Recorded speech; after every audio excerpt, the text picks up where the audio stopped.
travail que je vais présenter aujourd'hui concerne la fabrication d'un capteur à base de polyaniline PANI, d'acide nucléique pour la détection des oligonucléides, sonde d'ADN complémentaire du Covid-19, surveillance de sa propagation dans les eaux usées.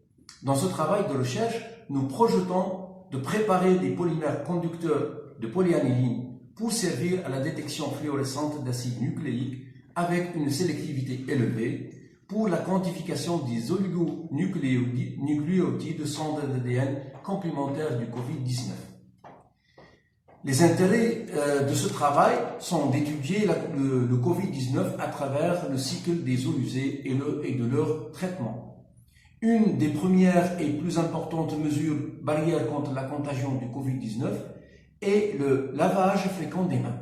On peut donc tout à fait imaginer retrouver dans les zones contaminées cluster des traces ou des indicateurs du Covid-19 dans les eaux usées.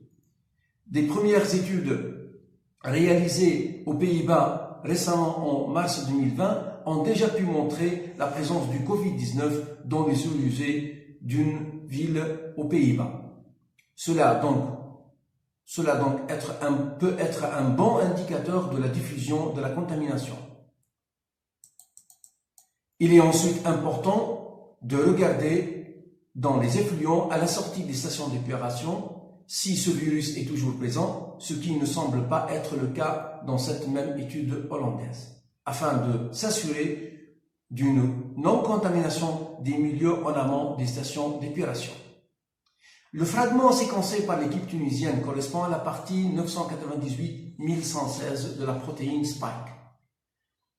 À la lumière de la composition de cette protéine Spike, on regarde que elle est composée de plusieurs acides aminés, acides à très acides. Donc, un capteur à base de polyaniline qui est envisagé sera chargé positivement dans un pH de l'ordre de 7. Et donc, les séquences riches en acides aminés acides et très acides et moyennement acides peuvent être captées par le polyaniline chargé positivement. Et la fluorescence du PANI peut être alors utilisée pour détecter les acides nucléiques après hybridation. Alors, dans ce schéma, je résume les travaux à engagés dans ce projet de recherche. Et je vous remercie.